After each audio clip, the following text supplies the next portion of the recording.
सलाम, नमस्ते, सत श्री अकाल। मैं हूं रजा और आप देख रहे हैं रजा ग्राफी का वॉर अपडेट, जिसके अंदर रूस और यूक्रेन की तमाम ताज़ा जानकारियां विद सबूत आपको मैं देने वाला हूं। दोस्तों, व्लादिमीर पुतिन का फाइनल प्लान सामने आ गया है कि असल में उनका प्लान क्या है। दोस्तों, खबर के मुताबिक प्लान ये है कि व्लादिमीर पुतिन चाहते हैं कि ये जो जंग है लंबे समय तक चलती रहे, कम से कम तब तक जब तक अमेरिका के चुनाव नहीं हो जाते, क्योंकि व्लादिमीर पुतिन को पूरा यकीन है कि बाइडेन हार जाएंगे और बाइडेन के अलावा कोई भी अगर जीता वो खुलकर इतना यूक्रेन को सपोर्ट नहीं करेगा, न इतने वो हथियार देगा। इस पर होगा ये कि यूक्रेन कमज़ोर पड़ जाएगा और फिर यूक्रेन को रूस के आगे झुकना पड़ेगा और रूस की बात और रूस की शर्तें माननी पड़ेंगी। इतना ही नहीं, रशिया ने अपने रक्षा बजट को 2 गुना कर दिया है। यकीन कीजिए, रिपोर्ट में, इंडिया की रिपोर्ट में भी मौजूद है, दर्जनों जगह खबर मौजूद है कि पूरे साल में जितने हथियार बनते हैं उतने 1 महीने में हथियार बन रहे हैं रूस के अंदर। और लगातार रशिया तेजी से हथियारों को बढ़ा रहा है और बना रहा है। वहीं व्लादिमीर पुतिन के विरोधी, जिनको 1 साल पहले ही गिरफ्तार कर लिया था शुरुआती दौर में, नावल्नी, उनकी सजा 19 साल और बढ़ा दिए हैं। यानी जो भी सजा दी गई थी वो कंफर्म नहीं है, लेकिन 19 साल उनकी सजा बढ़ाई गई है। रशिया को जोर का झटका लगा है। आसान जबान में समझा देता हूं हुआ क्या है। रूस का समुद्र में युद्धपोत तैनात था। यूक्रेन ने एक शिप भेजी, जो छोटी सी नाव होती है, उसमें बम बांधकर भेजता है, और नाव जाकर टकराती है और धमाका हो जाता है। ठीक, समझ में आ गया। अब यूक्रेन ने जानकारी दी कि हमारी ऐसी आत्मघाती नाव ने जाकर रूस के युद्धपोत में टक्कर मारी है और रूस के युद्धपोत को नुकसान पहुंचा है। रशिया ने साफ इनकार किया कि ऐसा नहीं है, ये झूठ है, हमारे खिलाफ प्रोपेगेंडा है। इसके बाद यूक्रेन ने रूस को जोर का तमाचा जड़ते हुए वीडियो जारी कर दिया है, जो उसी शिप के ऊपर, उसी नाव के ऊपर लगा हुआ था, जो नाव जाकर उस युद्धपोत से रूस का टकराती है और ब्लास्ट होती है। वो पूरी फुटेज यूक्रेन ने जारी कर दी है, जिसमें देखा गया कि रूस के युद्धपोत से जाकर वो नाव टकराई है और ऐसे धमाके के बाद उस युद्धपोत को नुकसान तो ज़रूर पहुंचा होगा। रूस का झूठ खुल गया। देखिए,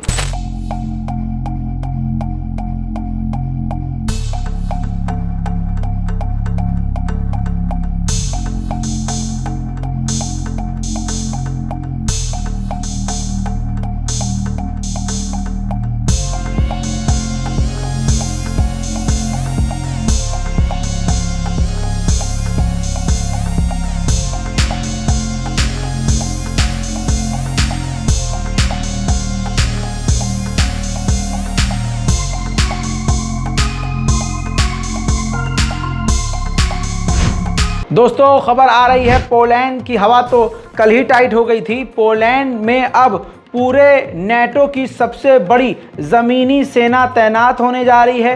नेटो के जितने भी जो थल सेना हैं वो पोलैंड में यूक्रेन के समर्थन में रूस के खिलाफ और बेलारूस से बचाव के लिए वैगनर ग्रुप के खिलाफ तैनात हो रही है। उधर रूस ने बैखमत के इलाके पर देर रात बमबारी की है, कुछ इस तरह से।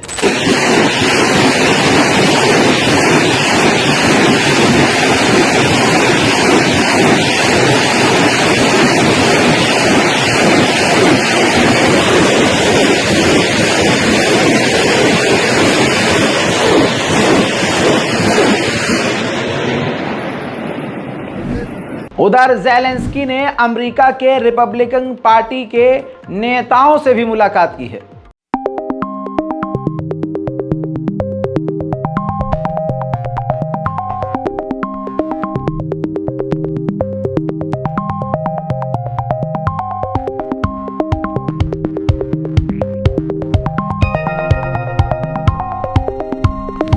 मेरे दोस्तों, सऊदी अरब में यूक्रेन और सऊदी की जंग को लेकर पीस टॉक होने वाली है। यहाँ तक कि भारत के NSA अजीत डोभाल भी पहुँच चुके हैं। ऐसे ही कई सारे देशों के NSA विदेश मंत्री, नेता पहुँचने वाले हैं। उधर रूस ने पहले ही बयान जारी कर दिया है कि वेस्ट के देश चाहते हैं कि तमाम ये जो देश हैं, ये जो मीटिंग में आ रहे हैं, सबका झुकाव ज़ेलेंस्की की तरफ हो, यानी यूक्रेन की तरफ हो। वहीं रूस की राजधानी मॉस्को की बिल्डिंग पर यूक्रेन के ड्रोन हमले के बाद आग लग गई।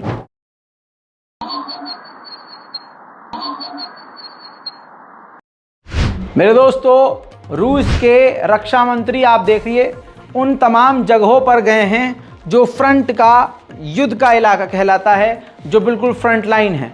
उन्होंने वहां का भी दौरा किया और उन्होंने उस जगह का भी दौरा किया जहां पर स्वीडिश CV9040 तोप को सीज किया गया है रूसी सैनिकों के द्वारा। उन तमाम हथियारों को भी देखा है और कई अलग अलग जगहों का, यानी जो काफ़ी सेंसिटिव है, जहां जंग चल रही है, वहां भी उन्होंने दौरा किया है। पोलैंड के प्रधानमंत्री ने कपकपाती आवाज़ में अब ये बयान दिया है, डर जताया है, कहा है कि हम पर हमले का खतरा है और अगर हम पर हमला हुआ वैगनर ग्रुप के द्वारा तो हम मानेंगे कि रशिया ने हमला किया है, क्योंकि रशिया के फुल कंट्रोल में इस वक्त वैगनर ग्रुप है। दुनिया में ऑयल और गैस एक बार फिर से महंगे हो गए हैं, क्योंकि रशिया और सऊदी अरब ने तेल के एक्सपोर्ट को कम कर दिया है।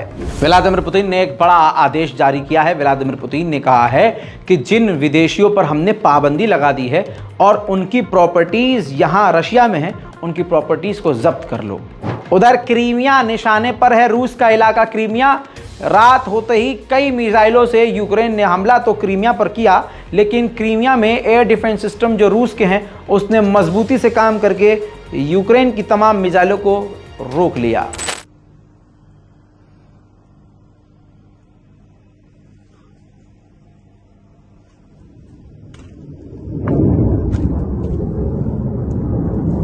अब उधर रूस ने एक बड़ी जानकारी दी है कि जब से काउंटर ऑफेंसिव हमला यूक्रेन ने शुरू किया है, तब से 43,000 खुद यूक्रेनी सैनिकों को खो चुका है यूक्रेन, और लगातार इसका नुकसान बढ़ता जा रहा है। दोस्तों, लिथुआनिया में 1200 टोटल, 1200 से ऊपर नहीं है, तो लिथुआनिया में 1200 रशियन रहते हैं। अब लिथुआनिया की गवर्नमेंट ने कह दिया है कि ये 1200 रूसी हमारे लिए खतरा हैं। कहा जा रहा है कि उन 1200 रूसी नागरिकों को निकाल सकता है लिथुआनिया। दोस्तों, इसी तरह से लातविया और लिथुआनिया दोनों अलग अलग देश हैं, दोनों के बॉर्डर मिलते हैं बेलारूस से, तो दोनों ने अपने अपने बॉर्डर पर सैनिकों की तैनाती शुरू कर दी है।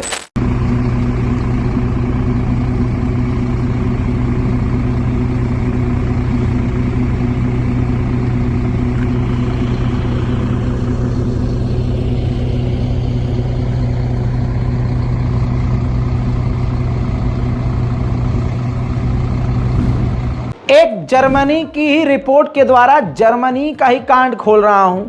जर्मनी की रिपोर्ट में बताया गया है कि जर्मनी ने खुलकर वादा किया था कि यूक्रेन की हम मदद करेंगे। वादा किया था कि 110 लेपर्ड टैंक हम देंगे। 110 का वादा किया था, कब किया था, और अभी तक सिर्फ 10 लेपर्ड टैंक दिए हैं। कहा यह जा रहा है रिपोर्ट के अंदर कि जर्मनी ने अपने कदम पीछे घसीट लिए, क्योंकि जर्मनी के खुद के हथियार कम पड़ रहे हैं और उसकी सेना भी कमजोर हो रही है। उधर यूक्रेन पर रात होते ही रूस ने ड्रोन हमले किए। धमाकों की आवाज से आप समझ सकते हैं।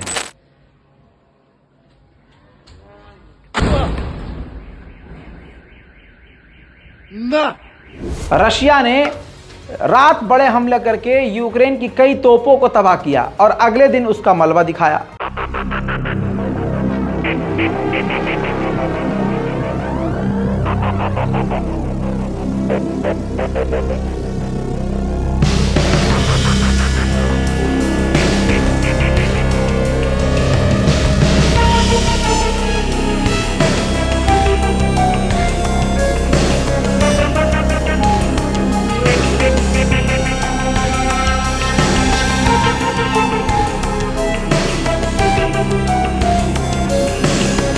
दिन में भी रूस ने सुसाइड ड्रोन अटैक किए हैं यूक्रेन के टैंकों पर।